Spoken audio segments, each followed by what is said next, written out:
You all know that feeling when you wake up and you've already gotten through a Monday and you look around and you go, oh my gosh, there are boxes of comics coming into the shop. I got to put them away. And what?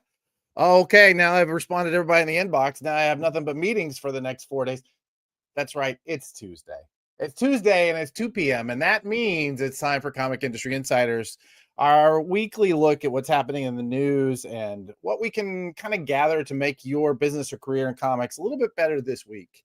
We also do, if you're not, apparently if you're on Facebook, you're not seeing us. Sorry. So we do this every week and we bring in some people to talk, to hopefully give you some information you don't already have. And we do this thing right before it where we do, I'm really flubbing this week. I'm sorry for those of you who are coming in the room early, where we bring people in for our pre-show banter. And it's just basically our chance to kind of warm up the pipes and make sure that everybody can be heard. And this week, apparently that's really difficult. So let's bring in some people that I know can hear me. Joe Keating, why? I have no idea what I was going to ask you. The eternal question. Why? Just why Joe Keating? You know what I mean? I think we all have asked that at one time or another, you know? Brother, I got a magazine going to press in 2 weeks. I ask myself that all the time. Yeah. Oh, Tommy, you're sweet. Thank you. It takes a lot of work to look this pretty, and I appreciate it not going unseen. Yeah, we got a magazine going to press in 2 weeks. Yeah, you ready, bub? You ready? Getting there. Okay, Getting there. I'm also going to bring to the stage somebody who's now responsible for selling 100,000 units to it. Gabe Yoakum. Look at that. Yeah. I try to be positive. I try to push us along, and this is the recompense that I am paid. That's right. So do me a favor, you Yes, sir. lovely retailers that are watching this nonsense, this tripe. Please get in contact with me and let's talk about it. Let's talk about what I can do for you in the next week and a half or so. I during the pre-show, I was letting everybody know that one of my favorite things on earth is talking to retailers on the phone, because I get to talk a little bit about what I want to talk about, but ultimately I just get to talk about comics, sometimes for an hour-long call that was meant to be 10 minutes. It just, you fall down this rabbit hole, and it's like the best thing in the world. When you're like-minded and like, it's just, exactly. I forgot how much fun this was. See, the last time I was talking about comics on the phone with retailers on a regular basis was about 10 years ago, and the comics weren't very good. And so this has been really fun. Really fun. That's also true. Lunatic Comics, absolutely. We're going to be talking to online retailers. We want everybody involved in this. Yeah. Do you have subscriptions? Because honestly, every single one of them should get a Comics the magazine. I don't think you can see the whole thing here, but shoot me an email, gabe@pranadm.com, and we will talk. I will call you. Give me your phone number. Awesome. Might be 11 o'clock at night. Bring up. You know what? I have a private hold card. I'm going to make sure I might even wait until we go live, because we've only got about 8-9 minutes until then.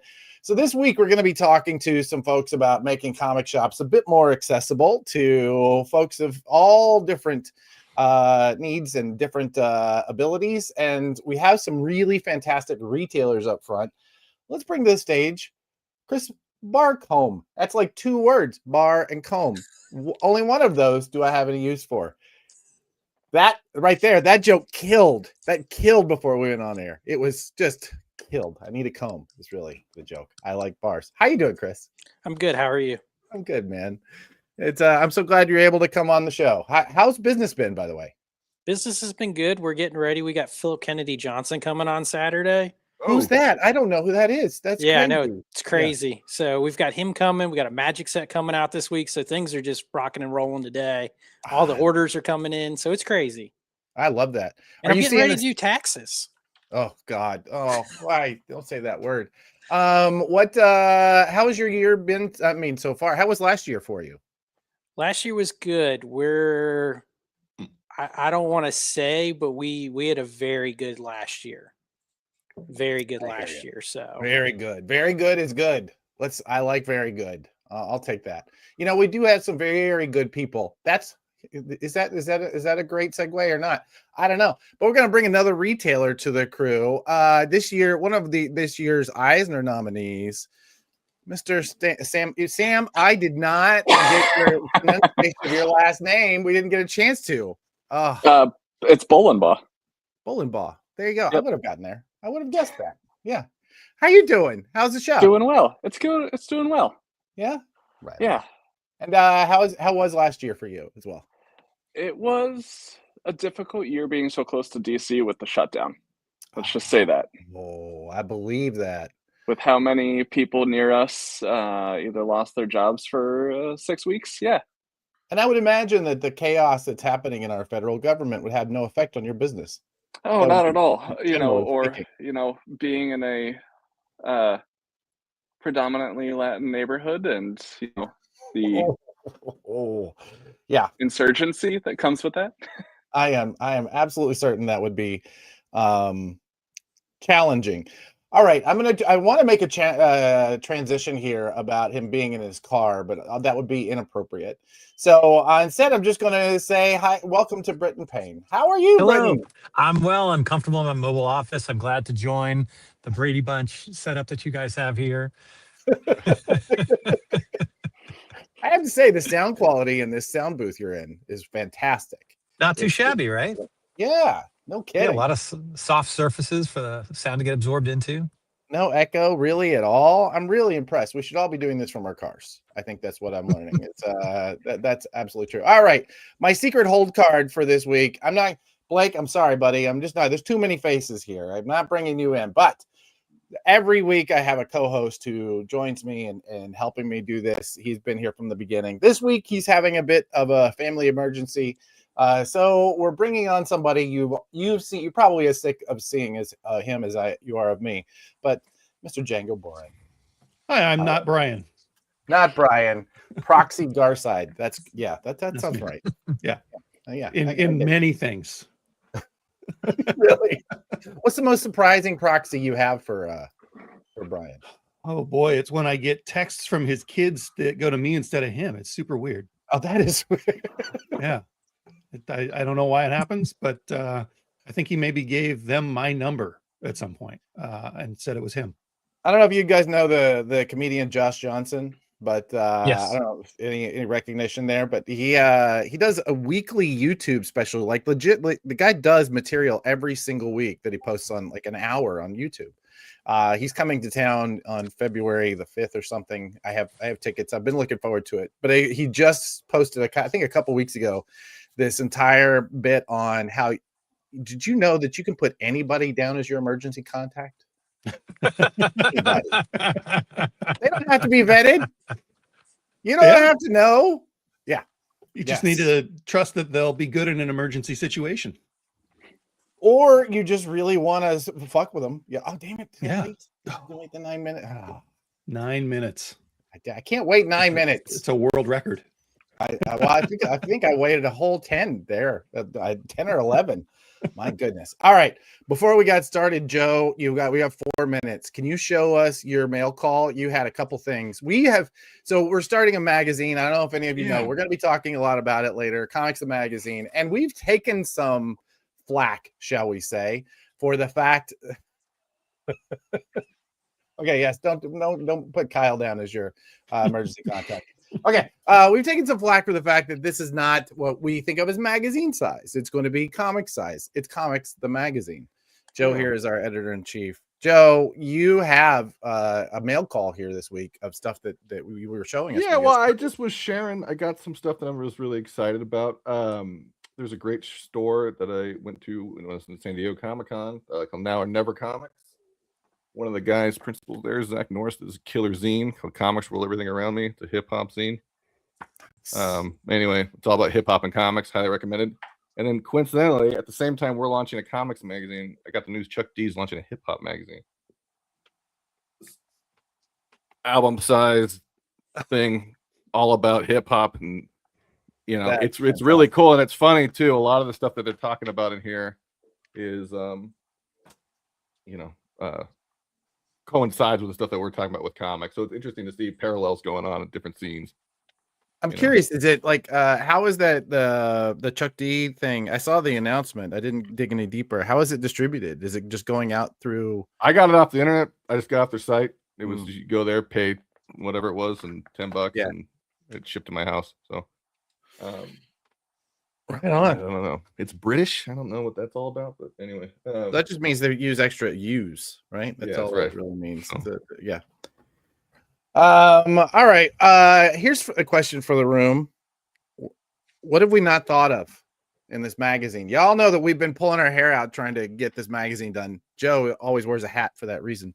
What do you need from a magazine about comics that's going to come for at least 3 of you into comic shops? What is it you need from this thing to do? Like, what is the thing that's going to say, yep, I need to give this to every subscriber in my list? Do you Michael have Torma, what up, buddy? How you doing? do you have a checklist of everything that's coming out the month after the thing? I know that's weird as a point of sale subscription management guy to pitch, but people like checklists. It's a big one. We're working on a checklist. We're working on something that will at least be a look at the stuff that's in the magazine, right? The stuff that we're pushing, and will always be coming out on the first week of the month. So anything we're talking about, we're really focusing on trying to put it out for the stuff that's coming in that month. So we are working with publishers to try and build like a bit of a catalog.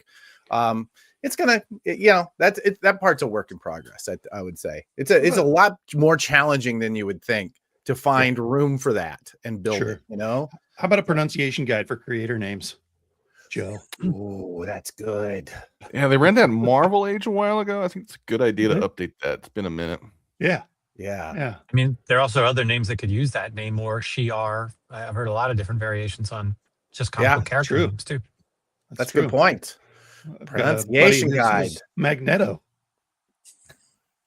Right, exactly. He was right. Yeah, he's convinced he's right, at least. That's all it takes in America these days.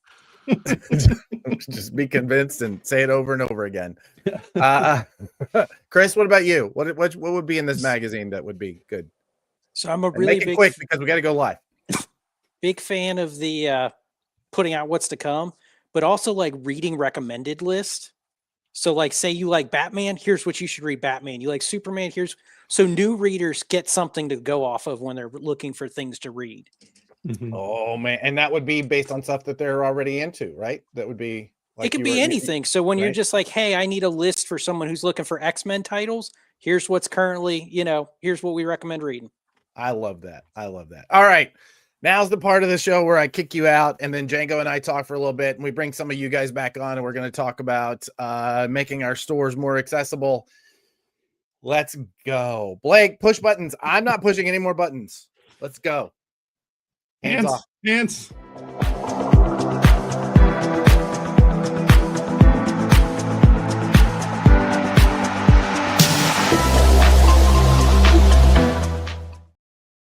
Welcome back. Hey, it's Tuesday. That means it's time for Comic Industry Insiders, our weekly look at the big headlines that are affecting the comics industry, our look ahead at what's coming into the comics stores, and our opportunity to find ways to bring just a little more information, a little more education to any of you who are building a business or career in comics.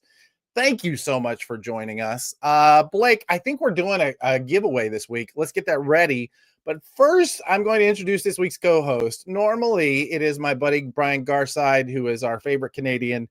He's having a bit of a family emergency. Our thoughts and prayers are with you there, Brian. But this week, we brought in somebody you're probably as sick of seeing as you are me. And yes, I've already used that joke. It's Django Boren. Hey, buddy. I think they're as sick of seeing you as they are of seeing me. Not the other way around. That is probably, I don't know if that's true or not. I think that there are probably more people sick of seeing me than they are you. That's my guess. All right, that's fair. I get a little more FaceTime than I really should. Has anyone started referring to this as CIN? What would it go? Where'd it go? CNN, Comics Industry Insiders. No, that hadn't actually put that together. CNN. This is CNN. Yeah, that's right. No one is sick of our data pals, data bros. They don't have pals on the knuckles. No. All right. Let's look, Blake. Let's pull up that slide. Let's talk about the giveaway. Every week we're giving away up until Comics the Magazine #1 comes out. We're giving away a Comics the Magazine #0. This is going for weirdly $85 when you can see it online. It goes for $85. So we're basically sending you an $85 bill when we send this to you. We're also going to be sending you this full set of Comic Industry Insiders trading cards that includes Steve Anderson from Third Eye, Jack DeMaio from Whatnot, Gamal Hennessy, our lawyer, Sam Cusick, formerly of Kickstarter, Judy Kalchik from Bink, and Christina Merkler from Lunar Distribution. All you got to do is put #insiders into the comments, and there's just going to be a little bit of technological magic, and we're going to pick out somebody. We've had people ask how you can get this. Just watch the show. 1 in 20 of you is going to get this every week. Just watch it every time. Yeah. Gabe says there is no $85 bill. Says him. Well, we have to already put our first retraction in. I apologize. That's what you can put in Comics the Magazine as a big retractions page, and just leave it empty until you have one. That's right. Exactly. No retractions this week. This page intentionally left blank. All right. So what are we doing this week? We're talking about real change in stores. So the idea of making our comic shops open to as many people as possible. We have an opportunity right this year for seeing so many people come into the comic shops that we wanted to take a moment before this hopefully massive rally begins to discuss how we make them a little more accessible. And Django, I know this is something that you've thought long and hard about at your store. You have a place, a comics place. A comics place. Yeah, just Comics Place up in Bellingham, Washington. And we definitely, that's a big part of our store design, is making sure that we've got, 3 feet between shelves and things are friendly. We're intentional about what goes on the lower shelves versus the higher shelves. And our staff is all ready to help anybody to do whatever they need. We do have an upstairs, but we're pretty careful about what goes up there and making sure that it's not part of the core offerings. And we have a lot of tools to make sure that people can get that stuff, even if they can't navigate the stairs, for example. So that's excellent. Well, we're looking forward to talking to this panel who is going to help us put together some best practices and, how we can think about all of the communities that come to comic shops, how we can make these stores that hub in their life that has become for the rest of us, and make it just as valuable for everyone. We're also going to be doing a couple of final cuts. We have 2 final cut videos this week that are going to be talking about books that are coming into your shops, and we're giving our stores that are watching one last opportunity to take a look. If you're pre-ordering, a last opportunity to pre-order from your store. We're going to be talking about some headlines. I like the headlines this week. They're a lot of fun. We're going to be talking market share report that we're getting partially through our friends at Comic Shop Assistant. Django is another one of us who can't just do one thing with his day. He has to do many things. Impossible. We're going to have our panel we've been talking about, from ramps to real change, and we'll be doing another final cut for The Future Is, the Free Comic Book Day Annual, that I'm so excited for. And Joe, if you're watching this, maybe even stick around, because we might have you back on right after that to talk a little bit about how cool that piece is. Awesome. This week we're going to be talking about market share from last week's books in stores. It's just going to be total market share based on the stores themselves. Every week now, from now on, in the Prana Bullet, you're going to be getting the top 400 single issue comics that sold in stores last week. So you want to sign up for this weekly newsletter we send out the Prana Bullet, go to pranadm.com, scan this QR code or the link in the comments, and we can get you signed up for the very next one. We also do a big rundown of all of the headlines we think are important, and give you some insight into what our clients are doing. So there's That that. sales chart is awesome to see. Like, surprising, even though I have kind of direct access to it. I look at it, I'm like, whoa, how did they sell that many of that thing? You know? And you know what? This week we're going to be looking at the 96 stores, I want to say, that came through in this week's report from you. Mhm. But very, very soon we're going to be adding in Brian's data, which is going to be Yeah. adding in another 400 stores. So we're going to Yeah. have data from 500 stores in the next couple months. So like that is 20%. building. Yeah. Yeah. Awesome. Let's get into our first video. So this is a Final Cut is a segment that we do every time that one of our clients at Prana DM, every time we have somebody who's coming up for final order cutoff, FOC, for those of you in the know, we do one of these quick videos where Keith Davidson, our specialist for the direct market, sits down with the client or the creators to talk about that book. This week, I think it's about Frankenstein. Blake, why don't you run it? The Final Cut, where we take a quick look at upcoming projects. I'm your host, Keith Davidson, Prana's direct market specialist, and I'm joined this week by Wells Thompson, the author of the graphic novel Frankenstein the Unconquered. Wells, welcome. Hey, Keith. Happy to be on. Let's begin with the premise of Frankenstein the Unconquered. What's the story about, and what makes it a unique take on Mary Shelley's classic tale? So Frankenstein the Unconquered is something of an unofficial sequel to the original novel, where 500 years after the monster goes into the ice, he thaws out, finds that the world is bombed out and post-apocalyptic, and looks a lot more like he does. It's a Conan the Barbarian style revenge thriller starring monsters from the pantheon of Universal horror. It's sort of our love letter to the horror media we grew up loving, whether it was old classic Universal horror monsters or Terminator 2 or Mad Max or that sort of like pulpy, over-the-top 80s action. So while the classic literary and film monsters never truly go away, it does seem like we're having a moment right now with Robert Eggers' Nosferatu and Guillermo del Toro's Frankenstein. What are your thoughts on the current appeal for classic monsters?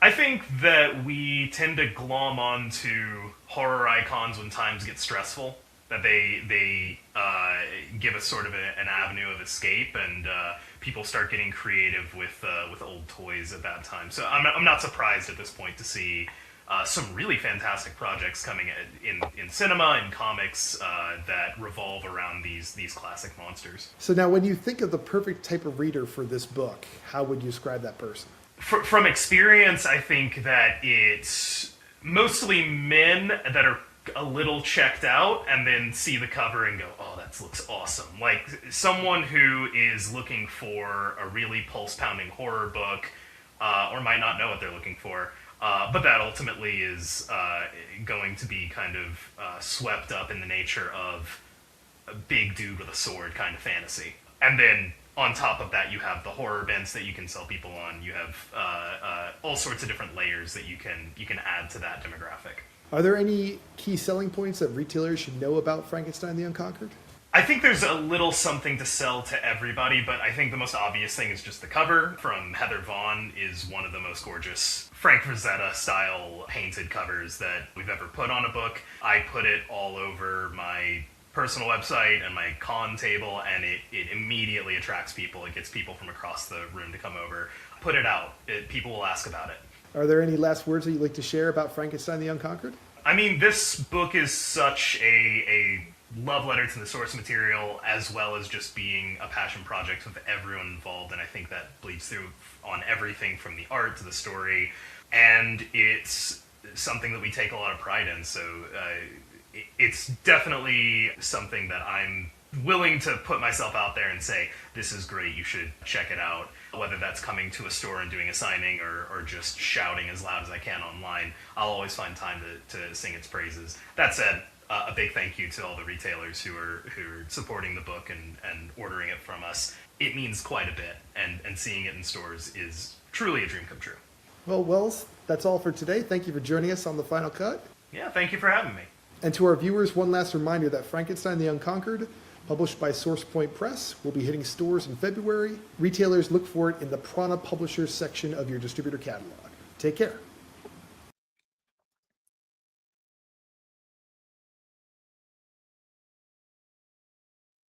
Man, I really like Wells.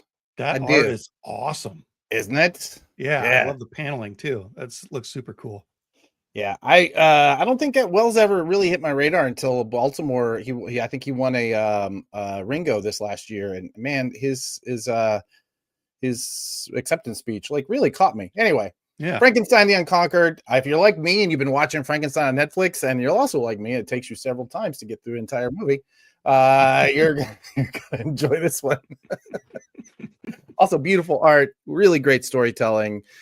Make sure that you're signing up. It is in the Prana Publisher section in Lunar and in Universal for those retailers who are ordering it. Awesome. Thank you.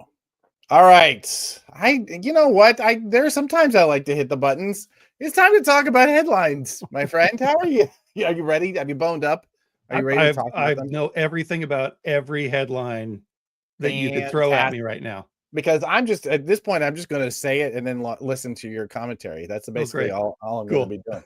Wonderful. Let's go. Can I push the button? I'm going to push the button. All right, here we go. Action Comics #1. $15 million. That is so crazy. And this is Nicolas Cage's copy, right? So it's got like a long, weird pedigree where he owned it and then it got stolen and found in a storage locker and given back to him and then sold for, was it like 2.9 million or something? And now it's being sold again for $15 million. That's crazy. I'd rather have this than all the blind bags in the world. All the blind bags? All the blind bags. That's a lot of blind. It's a lot of opening. It's a lot of damaged Marvel comics is what that is. I'd rather sell one than however many blind bags there are. I'd rather tell my banker I have an Action Comics #1 instead of I have a warehouse full of plastic and paper. Well, we just did an interview with Brian McClay, how he was talking about those early days of the kind of the speculator community when they're coming together, and how their goal was to really find their grail comic by leveling up. They buy the one they like and then they sell that one and they use that money to buy the one until they get to the grail, right? We have little kids who come in and do that in the store sometimes as part of the YMCA project. Hey, I have a pencil. Will you trade me for something better? That's right. I love it. Like that kid on the internet who became like super famous by starting with a penny and working his way around the world or something like that. I can't remember. Yeah. Anyway, see that you could get rid of your millions of comics and get there. I will say on a personal note, my favorite part of this particular story is last week I had a meeting with Vincent Zerzuro, who is the seller of this book. Okay. And he was in the middle of it. He goes, "I'm sorry. I know we had this meeting scheduled for a certain amount of time, but I have to go because my publicist, you'll know when you see it." Oh, okay. I just made $12 million. Exactly right. Jeez, that's so crazy, man.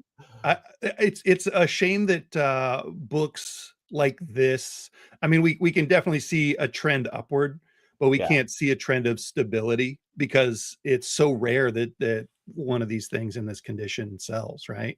Yeah. Is right. my Action 8.5 worth anywhere near this, or is this a fluke, right? I know people, and we talk to people who have spent careers studying that and trying to understand and read those tea leaves. And it's, I mean, it is a tough one knowing what effect this will have, except that I remember when, a Superman comic finally sold for $1 million. Yeah. Right. Yeah. I mean, Tommy points out this book helped finance the Ghost Rider movie. Well, I don't know. That's possible. Crazy. I haven't heard that story, but that like that. Seems right to me. Yeah. Talk about a pedigree. Yeah, no kidding. Considering who owned this book. Okay, this one. Did you have some time to wrap your brain around this one? Because I still don't understand what's happening here. And by the way, if you're in the audience, I'm going to say this right now. Put it on a call. Just put it on a call on social media. I'm realizing that as any news broadcasting, I don't know what it is we are. We occasionally need pundits. We Sure. really desperately need a pundit that can come on and talk us through these big conversations about these big financing stories and about bankruptcies and how these come together. If you are that person and you know anything about comics and you wear a suit for a living, I think I'm putting that the provision on there. You got to wear a suit for a living. We'd love to have you on the show because, frankly, we really need some people who understand what the hell is going on here.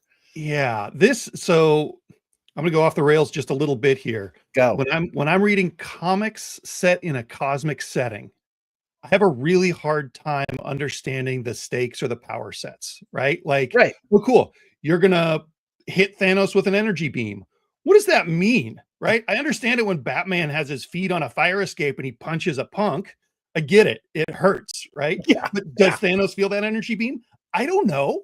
I have to read the dialogue to find out, right? Yeah. And I feel the same way when I see these big corporate deals. Like, I don't know what the power rankings are. I don't know what any of this stuff, like, oh, cool, you're suing them. That would be terrifying if you were suing me. But they don't see, Warner Brothers doesn't seem to care that they're suing them, right? Like, they're like, oh, Exactly. yeah, just pay us more or whatever. Okay.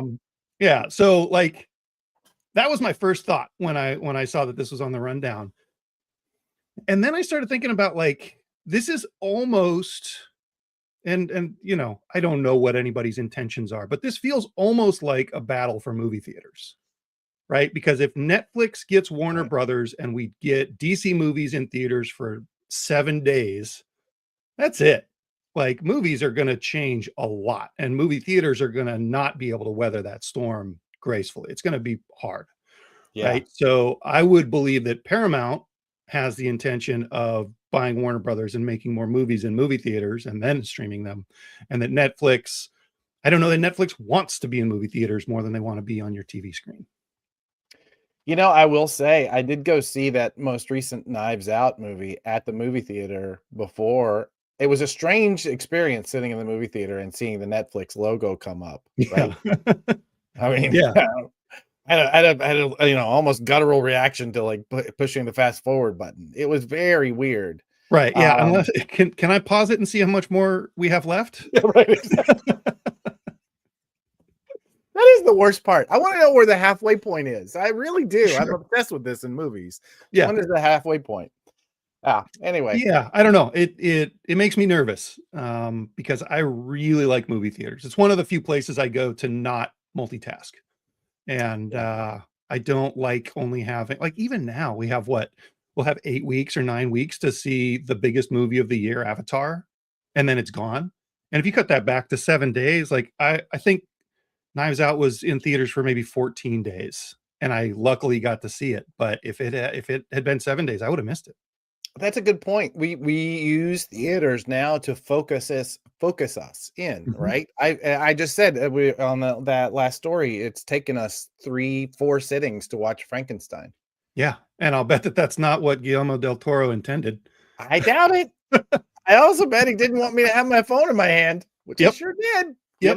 You know, yeah, which I wouldn't in a movie theater. I would never do that. Yeah, Yeah. it's a good point. It is the place that we go. And it is a battle for those. And once again, we talk a lot about comic shops, about it being a special place where we go for this. Yeah. Like, you can buy this product anywhere cheaper and faster to arrive to your home and blah, blah, blah, blah, blah. We want a place to go. Right. Battle for movie theaters. I'm so glad we had you on this week. That's a great take. Good Oh, job, Brian, Rob. regular Brian would have said that too. Maybe. Maybe if you were feeding it to him. He's like looking at his phone to get text. Yeah. With you. Anyway, if you're an expert in this kind of stuff, we'd love to have you because I really want to hear it, because I agree, Jeremy, it is all about IP, but like at the end of the day, it's not just whoever has the most IP wins, right? These are larger conversations about lawsuits and bankruptcies and manipulations of things that I just, my career in comic books that started working in a comic shop has not prepared me to talk about. Yeah. I don't even know what is it, like a 4 something billion punishment if Warner Brothers pulls out of the Netflix deal. That's like eternity fighting Thanos, like Cool. Great. Whatever. $4.1 billion. Might as well be $3,000 to me. I don't How know. will they wear that? I don't Yeah. know. Maybe that's not a big deal. Is that a big deal? Is that Yeah. more than the cost to buy 2 houses? Because after that, I lose track. Yeah, exactly. Awesome. All right. So, oh, this is a good one. So weren't able to throw in an extra slide, but we have finally entering a new era for the Eisner Awards. Jackie Estrada just stepped down. She was named she was one of the most interesting people of the year, named by the Beat. She has been running the Eisner Awards for, I mean, as long as there have been Eisner Awards. She's an incredible force who has really made that what it is. They just named the new organizer for the Eisner Awards, Laura Jones. Now, here's where I'm going to ask for some help. Is this the right Laura Jones? Because we are not sure. I went to high school with a Laura Jones, and this is not that Laura Jones. So this is the Laura Jones who is a creator of comics. I've met Laura several times. I was working on getting some work from her at a previous publisher. She's, very smart, very talented, incredible person. I think she was fantastic for this job. The only lead that we have that this is the right Laura Jones is a picture, as a screen grab that Rich Johnson pulled from a video for his story on this naming. So we could be wrong. This slide could be wrong. At the very least, this slide should say with the mysterious Laura Jones. Is this Laura Jones? So, and I will tell you, the only reason we feel halfway confident, you're going to like this one a lot. Blake actually went and found the picture, that screen grab, and then found another picture of the creator, Laura Jones, and then compared the tattoos on these two people's, and they match. Nice. So we CSI'd our way into this is the Laura Jones who is now running the Eisners. And your source of truth is a screen grab from Bleeding Cool. Jamie Coville. That's right. We got a second confirmation. Nice. It's the real Laura Jones. Nice. Okay, so but now we got to change the slide to the real Laura Jones. Are we saying that the Laura Jones, this is the real Laura Jones, is actually running it? Is running the Eisners? Somebody help us, please. All right. Apparently, we need experts now. That's got to be a pretty big, very specific job to do. And I'm glad to see that Jackie's going to stay on to help that transition, because I can't imagine being thrown into that. Oh my just God. Having gone as an attendee is like, this organizational thing is like wild. Well, I can tell you, I've been a judge of the Eisners, and it was a very weird year because it was the year that, as a retailer, we were nominated for the Eisner Spirit of Retail Award, which is done by a different group, right? Mm-hmm. So I was there as a judge for the Eisners, the book Eisners, and so we went through that process. Now, this was before Zooms. This was before, really before you could read PDFs easily. Like this is the dark ages, basicbut Yeah. We were shipping boxes of stuff around to each other. It was 2008. It wasn't that long ago. Whatever. Darkish ages. But it was really expensive to ship those books around. So we all had to come together and like sit in a hotel, like conference room for 3 days. Uh-huh. Just reading comics and talking about comics. And then we're like, okay, we're going to do this next one. Everybody sit down and cram. Jeez. Okay. Yeah. And it was like that for 3 solid days. That's wild. It is incredible. Yeah. Yeah. So yeah, I would say there's a lot going on. She has a big job ahead of her. And I really think the world of the Laura Jones that I knew, who now Jamie is confirming is running the Eisners. Thank you, Jamie Coville, coming in, clutch player. Really appreciate you, buddy. Awesome. All right, good deal. All right, our primary story for the week. From ramps to real change. This week we have put together a panel of folks that can help us talk about my Eisner books can vote now. Thank you, Kyle. Thank you very much. Really appreciate you. Oh, because you're old.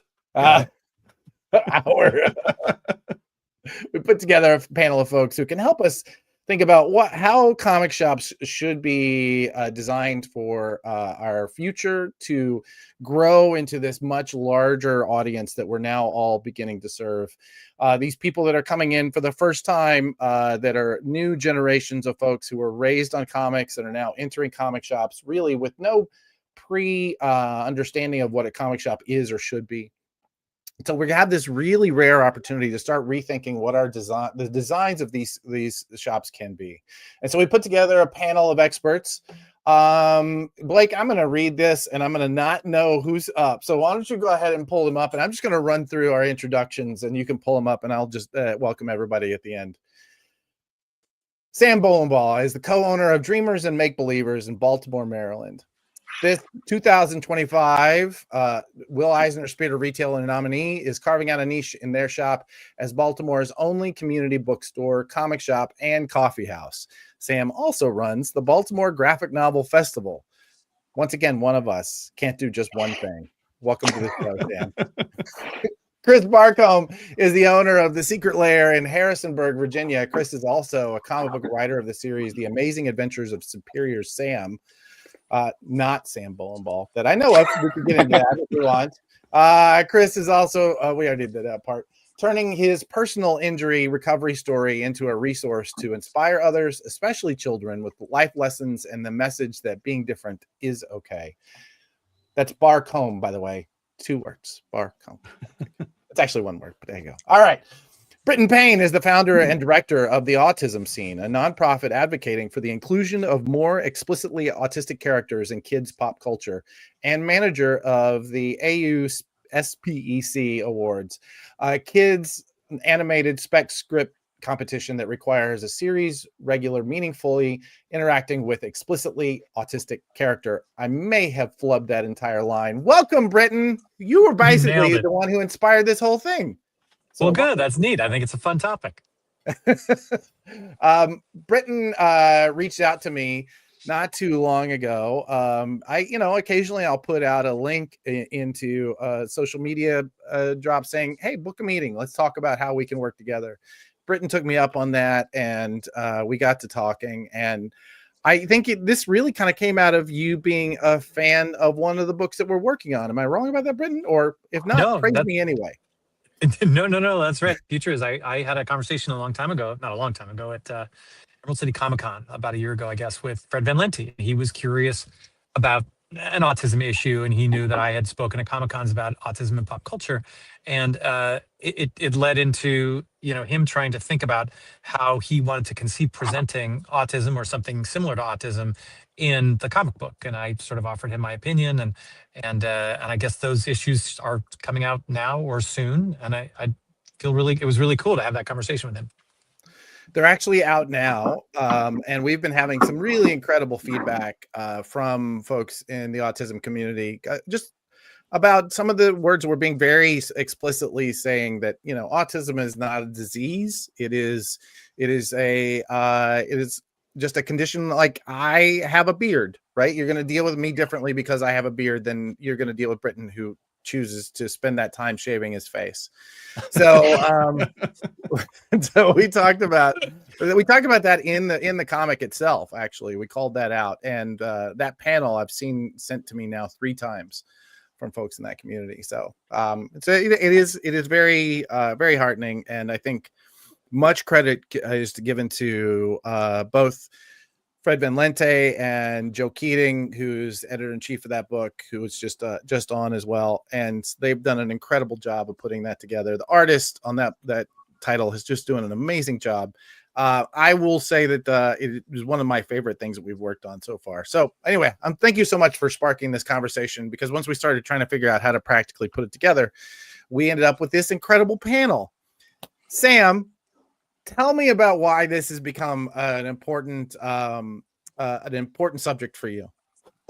Yeah, so when we were opening and looking for our space, Baltimore is a very old city, and there is nothing that is like truly ADA accessible. Like, you've got to break out the ramp to get into an old row home bodega or something like that. So it is not wheelchair friendly at all. It's, a lot of places are super loud, so it's not sensory friendly. So we, as part of our mission, made sure that we were wheelchair friendly, any mobility aid friendly, disability friendly, autism friendly, sensory friendly, everything. And that is part of where we spent so much time picking out the color temperature of lights to make sure that, warm, because warm white in like the 3000 Kelvin range is sensory friendly, unlike, the cool blue that we, see from so much fluorescent. Making sure that there's not a overabundance of music or loud noises throughout the shop, to make sure that it is friendly, and having wheelchair accessible bathrooms, everything from there to even with our graphic novel festival that we produce, we have ASL interpreters, we have as volunteers to help disability or disabled vendors come in and load in, so that it is an event truly for all. That's incredible. Thank you so much for doing that work and leading the way. And I'm looking forward to digging into some of the things that we should be looking for as best practices. But before we get there, Chris, this is one of those awkward moments where I'm looking for a way to introduce your bona fides in this conversation. So why don't you talk about why this is an important aspect to you and what your journey to this and being a retailer looked like? So I have a progressive nerve disease as a result of a training accident from when I used to be a police officer. As a result of that, I lost part of my right leg.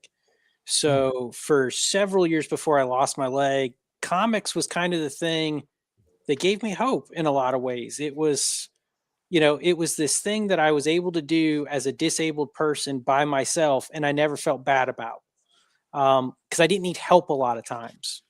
So it was interesting, but what I noticed as I was doing it is like I was going to visit other stores and I was having hard times in stores, like getting around, moving around. And look, I am 100%. You have the space you have, you work with it the way you can, you do the best you can. I understand that.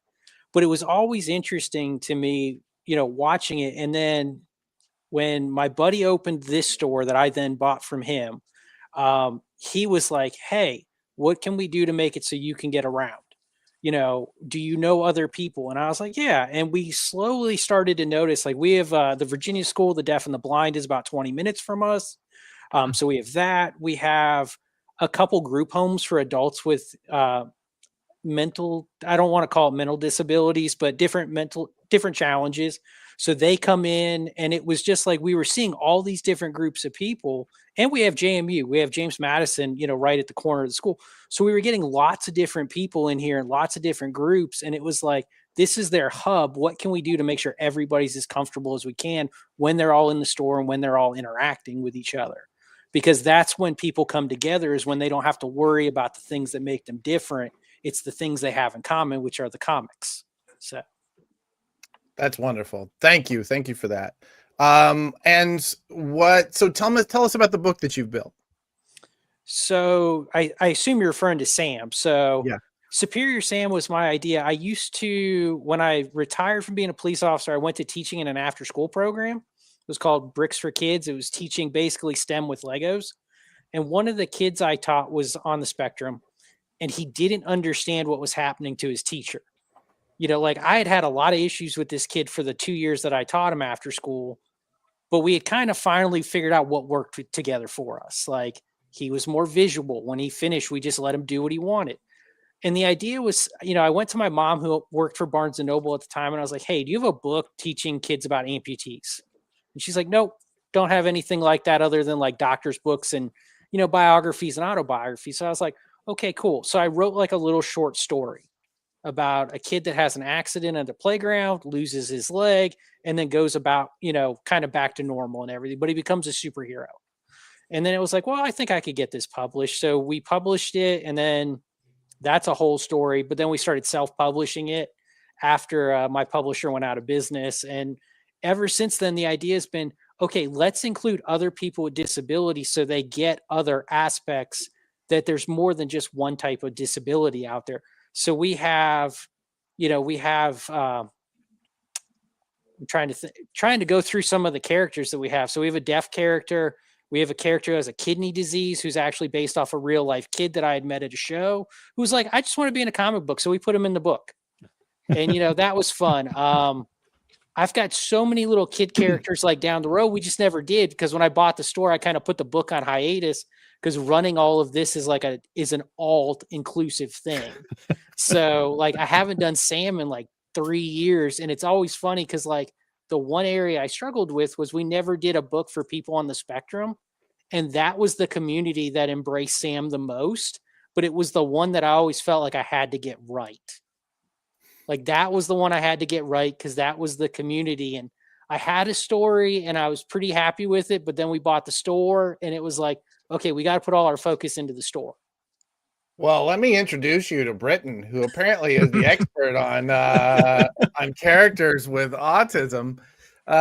Britton, tell us about that. Like, tell us about the history of autism inside of comic books, and how you have seen this grow and or change. Yeah, it's been really cool. So I first, like Chris, you're both, Chris and Sam, your stories are really awesome. And Chris, you were showing one of your toys. I'm assuming it's something that you use pretty regularly, that you held up. And I'm going to just say, if nobody has ever said Boba Foot to you before, I wanted to be the first. That's awesome. Thank you. Yeah, so I like speaking at Comic Cons and speaking generally. I'm a lifelong comic book fan. I'm an attorney. I worked at Nickelodeon, DC Comics, Warner Brothers Animation over the last number of years. And my son's autistic. He's 11 years old now. So when I started thinking about, okay, well, I think it's important that that neurotypical kids see autistic kids in their pop culture as a way of modeling how to interact with them. That's sort of the thesis that I'm going with. And so I did a panel that was called Autism in Comic Books, because I had gone to something that I thought was going to be autism in comic books, and it turned out to be a panel about being an ADHD creator of comics. And like, even though it was a really good panel, I like folded my arms and was like, man, it's not what I was looking for. And so I made my own. And I just went and found literally every explicitly autistic character in the history of comics. I knew a handful off the top of my head. I knew that Reed Richards had sort of a glancing reference to autism in both the Grant Morrison story. Well, actually, I only really knew about the Grant Morrison story. I found one other. And Black Manta, I remember that his origin had included him being autistic. And then, some of these older depictions of autism aren't the way we would think of it currently, but they existed. And in the cyclical nature of comic books, if you call it out, then maybe it'll come back. And then you have all those slice of life comics, the stuff that younger kids are reading now, and some of those are starting to have explicitly autistic characters. So when I first started looking, there were about 22, and now I've found some more. And I tried to sort of stick with print publishers and with things that are a little bit more widespread, but I do include whatever I can in this list. Now it's up to about 40. And I know for a fact that there's at least one new autistic character in DC Comics because of just making noise about it, and so when I think about how to make more noise about getting autistic characters into kids pop culture, I just look around and see, like, what do I have access to? And I have a Rolodex with a bunch of people in Hollywood, and trying to sort of seed the ground. The more we say the word autism, the less weird the word autism sounds. And then I also think about this line of like a tolerance line, where if you imagine when there's a majority culture and a minority culture, and the majority culture is willing to be tolerant towards the minority culture, that was sort of what was the target in the 80s. You were praised if you were tolerant. Everybody was trying to be tolerant. And if you really think about the meaning of the word, like almost in a Josh Jacobs kind of way, Adam, to refer to something you talked about before, tolerant isn't quite good enough. Maybe it's Michael Che I should be citing. It's a start. It's a good start. And then the next step maybe is accessibility. So I'm sure, Chris, you've thought about this a lot, it seems like, too. And so have you, Sam, where accommodation means you're making the things accessible. You're making it so that people can come in, right? But then the next step really would be inclusion. And that's sort of where I see it. My son went to an inclusion model school for a while. And it's tricky, right? It's tricky to figure out how to get the neurotypical kids on a playground to figure out how to include the kid that they've already tolerated and accommodated. He's there, but he's not playing with them. How do you work on inclusion? So when you're thinking about your comic book stores and how you're going to try and make it more accessible, think about that sort of timeline. It's not, or that spectrum. It's not a full spectrum of the way we think of autism, but it is like a sort of a way to develop the way you're going to accommodate the people who you hope to be customers. You hope them to come back. You're going to start by saying you're going to tolerate them if they come in. That's terrific. And then you're going to move towards accessibility. You're going to say, okay, I'm going to make it so that it's easier for them to get in and be here. And then you think about inclusion. Okay, well, what are the things that the people who come in are engaging with? And how can I help make people who have different needs and different levels of support similarly be included in those things? And I don't know, that's sort of how I think about it. It's particular to autism because sometimes it's not entirely visible. It's considered sometimes an invisible disability. If you look to a particular issue of Metal Men from 1967, where they had invisible handicap was what they called it. And it was just a little cartoon about one to grow on from that. But as you think about that kind of stuff, autism can be a little tricky, and mostly listening and trying to have empathy and training your folks who work there to be sensitive. The 6-second rule, I think, is a good one for autism. There's a bunch of things on my list, but the 6-second rule is give somebody a chance to process when you're talking to them. Give a little bit of silence so that if you ask them a question, don't ask them a follow-up question. Don't assume that they didn't hear you. Give them a chance to respond to you, and then maybe they just take a little bit more time. Maybe that's one technique you can try, and maybe it'll work. And there are all kinds of things like that. But just the fact that you're thinking about it is such a huge step in the right direction. Okay, so incredible. Thank you. Also, it's so frustrating because you just covered like 3 of my questions for you guys, but that's okay because we're about to run out of time anyway. Toleration, inclusion, acceptance. Those are the 3. I would switch the 2 middle, but tolerance, acceptance, tolerance, inclusion, accommodation, inclusion. You've just given some great tips, Sam. You gave some great tips in your just kind of introduction there. Do you have anything else? What would you say for a store that is like maybe just getting off the ground? They're beginning to start feeling like they're coming from a position of strength, and they want to begin this idea of being accommodating or inclusive, or I suppose tolerant. What else would you say for this store? What are the first steps that they should be looking at? Thinking about and doing the research on what the potential triggers are, which, noise is a big trigger for those who have, sensory sensitivity, or even, somebody with PTSD. Anything that's a loud noise could trigger somebody's PTSD, because we don't often think about that when we think about disabilities also. So noise and brightness levels and, making sure that it's not too visually overwhelming as well, which I know is hard in a comic shop, because it is so visual. It's supposed to be. It's all the supposed to be so visually overwhelming. Yeah, it is. Yes, but making sure that it is easy to separate some of that visual overwhelming. Awesome. Chris, what would you say are some of the surprising pieces, even for you as you're building out this sort of environment? Were there any surprising things that you had to build into your environment for that type of inclusion? Well, I'd say the first thing is just you have all the space, and when you're thinking, oh, I could fit this here, I could fit this here, start thinking about, can somebody fit there? And whether that person's in a wheelchair, they have crutches or a walker. So that's like the first thing that I think about. And then it's, okay, how high is this? Is this too high for somebody in a wheelchair?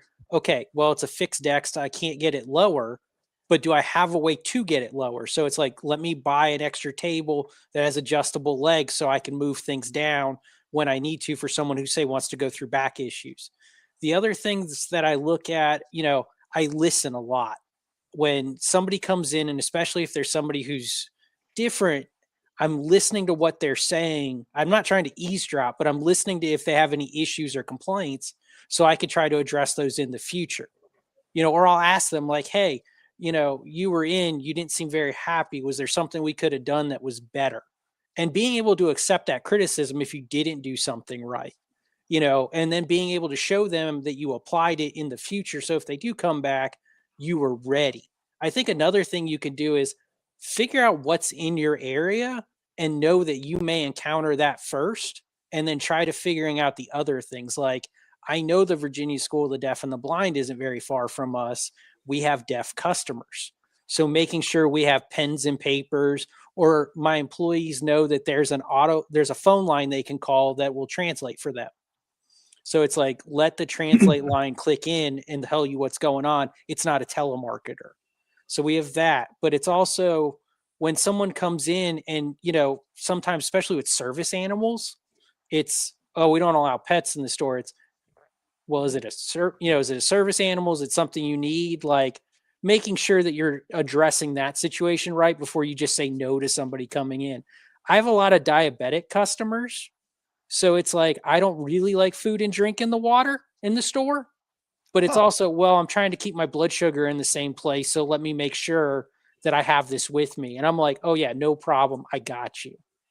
So I love that. I think too, it's worth mentioning both, all the accommodations that you'll talk about between Sam and Chris's suggestions and mine too, are the kinds of things that everybody benefits from. We found that with autism therapies with my son, the kind of things, the interventions that we were trying with him when he was younger, were great for my daughter who's neurotypical. And if you think about curb cuts, who doesn't use curb cuts when they're walking down the street and they're dragging their, grocery cart behind them, or so and the wider aisles, and everybody's favorite stall in the men's room is definitely the handicap stall, and so all these like a suite. accommodations.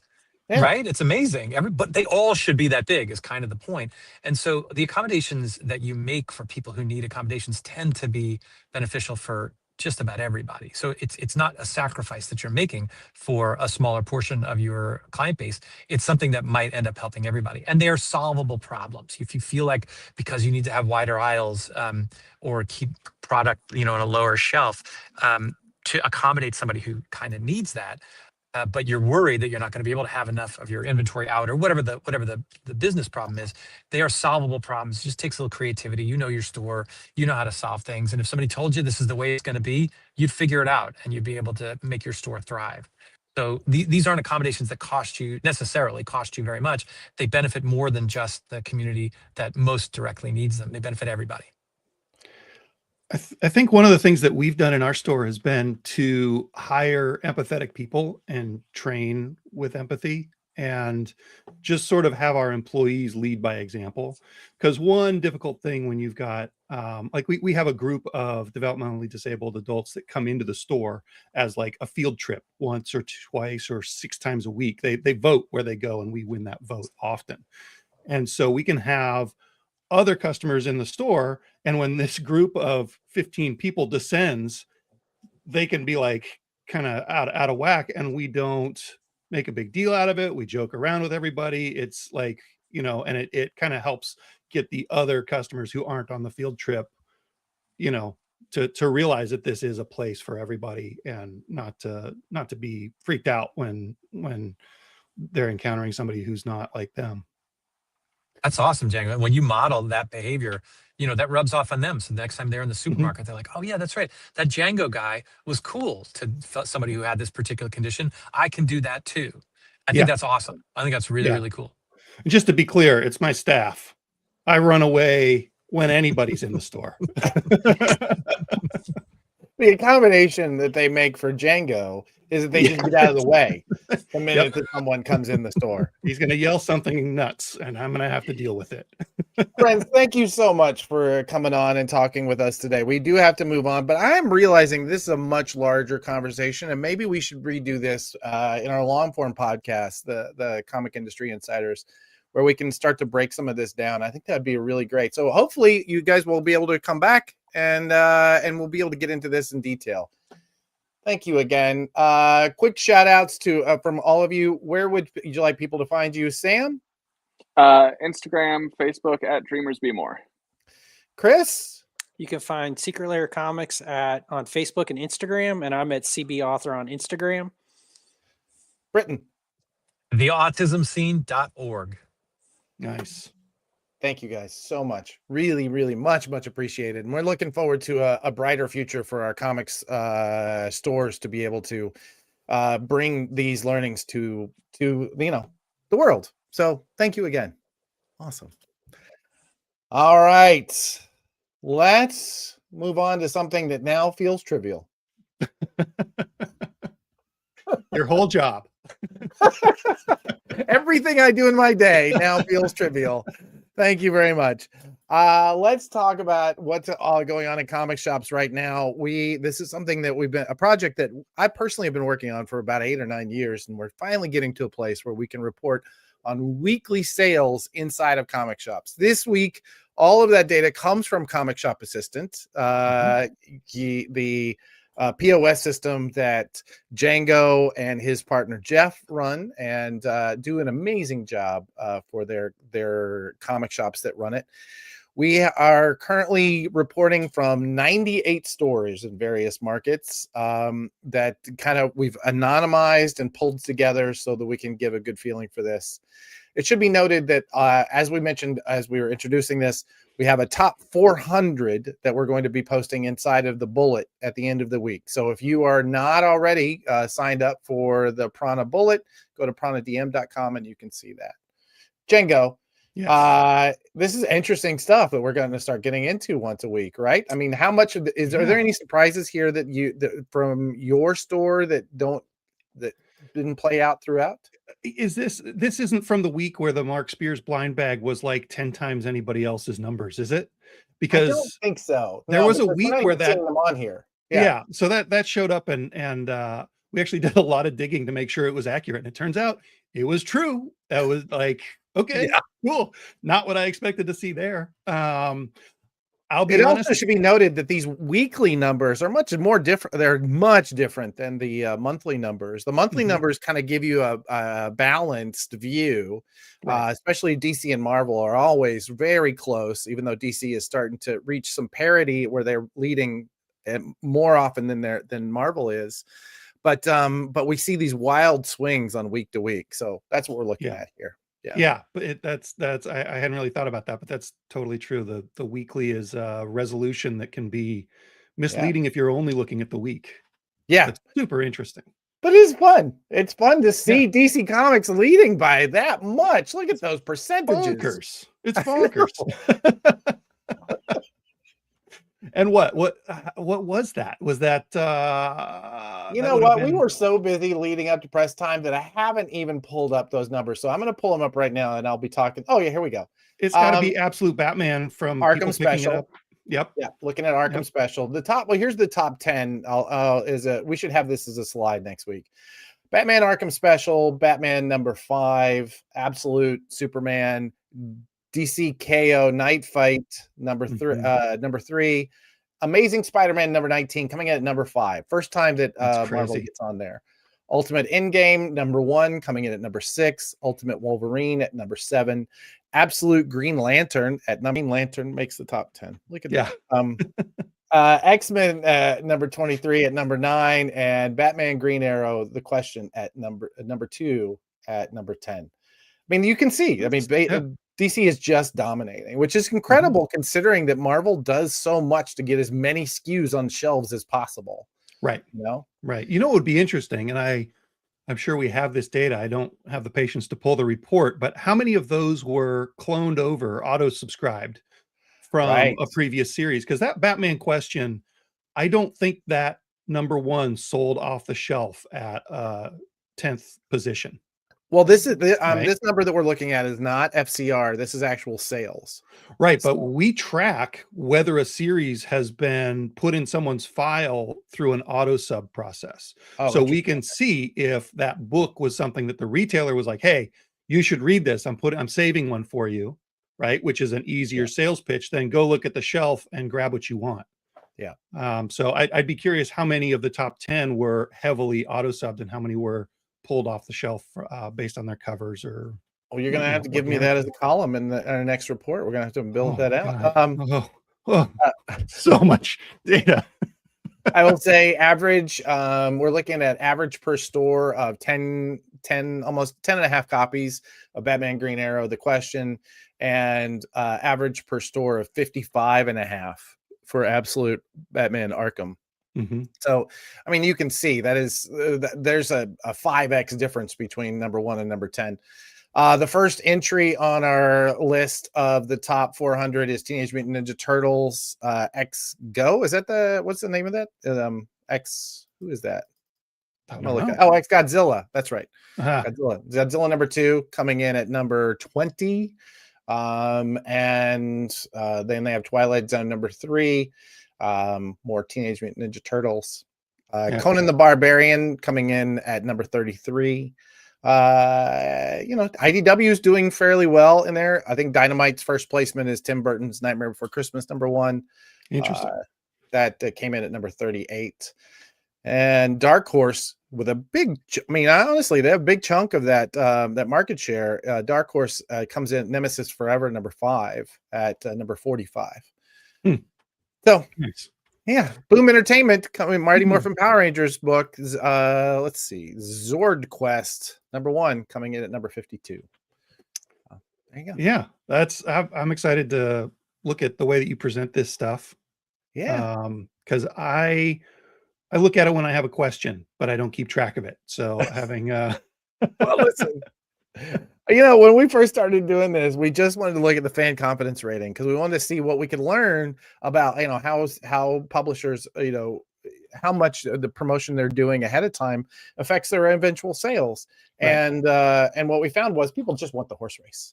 They just want to know who's winning. So, are you using the fan confidence? We're using the fan confidence rating internally for clients. So the idea being that we're going to be able to start projecting out what you're selling once you're seeing that. Because in the old days, we used to be able to look at the initial order and kind of project out what we're going to see at FOC. Now nobody does initial orders. Like it's even initial order. Initial order. That's exactly right. Sorry, publishers. Anyway, what do you want to see? We'd love to hear from you, both in the chat and send us an email. Let us know what you want to be seeing in these, because we're going to be building this out this year, and hopefully in a more dynamic way, in a way that you can access it. So we're hopeful that publishers and fans alike can start taking a look at how things are doing. Big ups to Ignition Press making it on the list. Let's figure out where they came in at top 10 here. Let's see. Scrolling. Hold. Ignition. Arcadia number 1. There you go, at number 248. So nice. Good job, guys. Very pretty. Getting on that list. Awesome. All right. One more final cut. We talked a lot about autism in comics, and this actually has an autistic character in it. I'm really proud of that. But more than that, we're going to be talking about a book that is coming for Free Comic Book Day from our friends at the Hacker Comics, Recca Comics. Why did I say hacker? I was literally reading it backwards. Recca Comics. Who have been starting a new series called The Future Is, and we produced a book for them for their Wild West Hackin' Fest, and they've decided to put that on. Blake, let's run the tape. Welcome to the Final Cut, where we take a quick look at upcoming projects headed to final order cutoff. I'm your host, Keith Davidson, Prana's Direct Market Specialist, and I'm joined this week by Jason Blanchard and Deb Wigley of Recca Comics to talk about the Free Comic Book Day offering of The Future Is Annual 2026. Deb and Jason, welcome. Hello, thanks for having me. Thanks, Keith. Yeah, thanks for having us. For those who may not know, what is The Future Is? The Future is like the never-ending episode of Black Mirror. Like, it just keeps going and keeps going and keeps going. It's like a dystopian future where, like, all the things that we're like, yay, technology. But what if it's misused, abused, and hacked? And like all the things that we think are going to bring us joy and bring us happiness and bring us all this is just pure chaos. And so they're a team of hackers trying to make the world a better place. It's like Mission Impossible and Black Mirror, but also a little bit of Scooby-Doo in there because it's a team. There's, a team of people, plus there's a dog, and they go on adventures and they try to solve cases and stuff. So it's a little Scooby-Doo-ish. So Free Comic Book Day may be several months away, but retailers will be pre-ordering their inventory next week already. Why don't you tell us what Recca Comics is offering for Free Comic Book Day? So we're doing a 60-issue series. So issues 1 through 60 is a complete, total, overarching story. Free Comic Book Day is a standalone issue. So it is the team goes to an actual hacker conference where they're just going to spend time together as a team. While they're there, they have to fight against, I don't know, it's like the Matrix meets like a giant white rabbit meets like a terrifying huge monster. The rabbit's pretty terrifying. I was not expecting when the art came in. I was like, oh my gosh, it's actually very scary. How do you think new readers will respond to this free comic book day offering? Most people go in looking for Marvel issues, looking for DC issues, looking for that next big storyline, looking for things that are familiar to them. And then every once in a while, they're like, what is this? That is what the future is for people. They're going to take a look at it and go, what is this? There are actual hacking challenges inside the comic book. So for people who are new to cybersecurity, new to hacking, there is literal cybersecurity challenges in that comic that are related to the story that any reader can take a look, go to a URL, go to a website, and it will give them instructions for how to actually solve this hacking challenge. And Deb, you're an amazing CTF player, but do you have any background in cybersecurity before you actually got here? I did not officially. And there are different levels from super beginner to advanced. But yeah, I had no cybersecurity training at all before getting into this. And I found it very challenging, but also really exciting to figure it out. Now, for the hardcore fans who are in the hacker community, do you have any plans to drive them to stores for Free Comic Book Day? Yeah, so this comic that is coming out did release at a hacker conference, and it was a very limited run. So a super limited run of this comic at a very specific hacker conference. And so for the thousands and thousands and thousands of hackers that are unable to go to that event, they've been wanting to get this issue and they cannot because it's only available there. So now we're making it available at the hundreds and hundreds and hundreds of comic book stores that are going to have it. And so the hackers, the cybersecurity community, these people who are fantastic, ethical hackers who are good at making security better, are going to go to the local comic shop and get that, and most likely get the Marvel and DC and other comics too. And so, Deb, you just got like a whole bunch of emails in this week from the people who participate in the CTF challenges. And what was some of their feedback? Some of their feedback was, I have not been a comic reader ever, and now I have 200 plus. That was one of my favorite ones that came in. So we kind of like gave him a new addiction. I don't know, hobby. That's what it is. It's a hobby. Now, for fans who are coming into the comic shops for the first time and picking up the annual, and if they love it, and they will, what should they look for after that? There's an opportunity to pick up the first 12 issues through the new manga size or compact size edition of the first volume, which got the first 7 issues. And then most likely your comic shop's going to have 8, 9, 10, 11, and 12 that's on the shelf. And so they can get those and keep reading. But issue 13 starts a brand new arc. I don't want to give too much away, but what we've been trying to explore in this future is like, well, what happens to this part of society? What happens to this part of society? So the future storyline is about what if AI becomes a cult leader? And that'll be hitting stores right after Free Comic Book Day, I believe. So perfect entry to the series. Great. Any last words that you'd like to share about The Future Is? The annual is a really good introduction to the team, and also how they have this desire to really make their world a little bit safer. Like at the very core of all this is a fun story about the future. What we really hope people do is that they read this and go, is the future set in stone or can I still influence it? And for most people, they don't realize that the future is, and there's like 6 characters password protected. It is different every time because nobody knows what the future is. Every issue is another chance for you to think about what the future is. That's a great way to end, I think. Thank you guys for joining with us. And to our viewers, one last reminder that The Future Is Annual 2026, our Free Comic Book Day book, is published by Recca Comics and is going to be available on Monday's FOC, January 19th. Don't miss out. Look at that. Very cool. The future is comics, right? I mean, comics is a 6-letter word. The future is comics. Absolutely. Yeah. The future is secure. The future is scary. The future is that F word that people assume automatically assume is the case. It's all Django. those things. The future is what we make it to be. Future is One of the things Django. I love about working with these guys is they really are on the cutting edge of technology, and they know when you ask them what scares them, like their eyes, they get the Listen. 1,000-yard stare. It's terrifying what they know, but they also are all incredibly hopeful, right? They Yeah. know that we get to make it, right? So that's what I love about these guys. And So their should I book- look these guys up on Facebook? Is that what you're saying? What's that? Should I look them up on Facebook?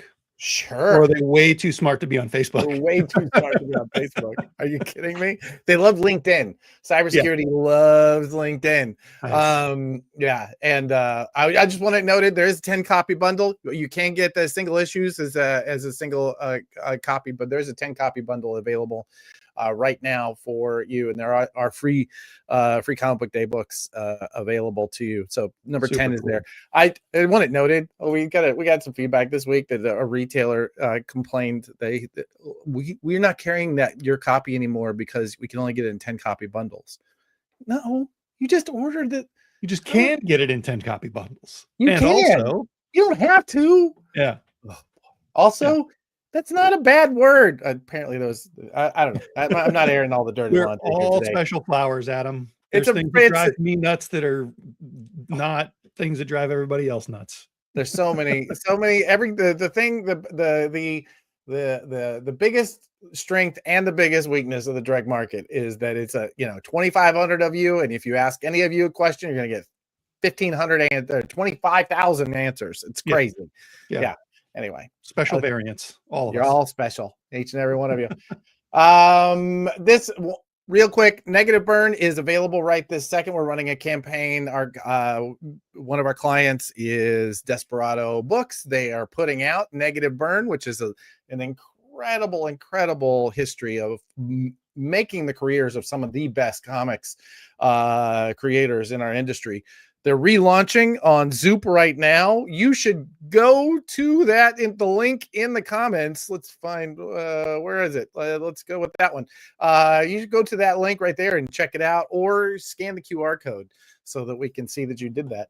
And check it. It's a beautiful book with some amazing creators. Who's that second cover there next to the Linsner? That is Sam Keith. No kidding. That's awesome. Yeah. It's got like Alex Alex Horley colors to it. Yeah, I think so. Right? I think that's his name. I'm big fan of Sam Keith and Horley. It's the nerdiest thing that's been said on this show, and we've been going an hour. Ryan. Anyway, check it out. Zoop.com, not Zoop.com. It's zoop.gg/negative burn, or scan the QR code. We'd love to have you as a backer on this one. There is a really fantastic retailer tier, and we're going to do our best to make sure that retailers get a bigger piece of this when the time comes. You know what? I hate to do this to you. I see. It's fine. I'm a proxy Brian. Slide up here. I feel so bad. You've come and you've done this service. You could go to Managed Comics. You could managecomics.com. You could scan the QR code, but really, it's probably just going to lead you to Comic Shop Assistant. So why not go there? No, you should check out managedcomics.com and comicshopassistant.com. Absolutely. Brian's got a good thing. It's perfect for a lot of stores. We've got something that's good for a lot of stores too. So, Blake, will you make sure that we get CSA the link to Comic Shop Assistant in the chat as well? Shoot me some specs and I'll make a slide for next time. Next time you're good at guessing. All right, Comics the Magazine. We are putting a magazine about comics into comic shops. It's the best magazine about comics in comic shops. Period. Let's just call it that. It is the best, the greatest of all time. And I feel like this is a time for us to give it away. Blake, do you want to come on? Are you able to come on and help us give this thing away? We've got a zero that gets you an $85. We've created our own currency, $85 bill. In the shape of a magazine. I see you in the snark. Let's give this thing away, Blake. All right, yeah, here we go. Let's see, we got to share a screen here. All right. And we're also giving away these trading cards. Yeah, you get a set of trading cards and a Comics, the magazine, issue 0. Only Everybody, available a couple at more seconds. Put a Baltimore hashtag and New in York it. Comic Con. Where's the? And Comics Pro for Django. We'll see. All right, let's remove this. Let's do that, and then we'll. Oh add yeah, we gotta do that. Then we stage. there How we about go. that? There we go. All right, here we go. See, I know things. All Let's right, go. Hit the button. here we go. We had like double entries in last week, I think. It's a lot of Why is people a DMS in there? just testing, you know. Well, we can pick another one. Let's do it again, Kyle. If you want one, you can have one. No, I buddy. think it's from telling people to put insiders in the Oh, chat. yeah. All right, let's try it All once right. again. Let's go. Right. If Here this it comes. comes Going to be up Managed wrong, I'm Comics. gonna be It's rigged. It's super rigged. rigged. All right. All right. Hey, Blake, could you try that again? Yeah, third time's the charm. Oh, if this doesn't work, I'm going to give it away myself. Hey! There it is. Jamie. Oh, thank you. Our ace in the hole, Jamie Coville, who came in with that clutch confirmation that Laura Jones is Laura Jones. Jamie, please send us an email at info@pranadm.com. We will go ahead and get you your little care package out. And apparently we also have to send one to Brian and one to Kyle. Gotta send one out to the team. I want to send one to myself. I'm going to be sending that to myself. Awesome. All right, buddy. Thank you, Django. Thanks for coming on. Thanks for having me. Blake, as always, bub. Thanks for putting this together. That was a good show. Shout out to Megan for getting that panel. That was a great panel. That was Yeah, fun. no kidding. I agree. Too. You guys could have talked way longer. We should revisit that. Yeah, let's go ahead and schedule them out. Let's do an episode, a longer episode where we talk to them and make them repeat everything they just said. It's rehearsal. Yeah. Test run. You know what? You there. See there? I see you.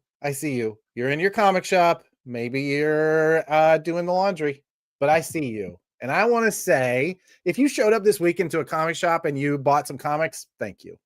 If you went into your shop and you vacuumed the floor and you put new comics on the shelves, thank you. If you made comics, if you self-published comics this week, if you were figuring out how to market yourself and how to get them printed and which conventions to go through, thank you. If you're a distributor, a publisher, if you are any step in the chain, absolutely thank you, because this week, you know what you did? You saved comics. So thank you, because we don't know how to do anything else. Namaste, y'all.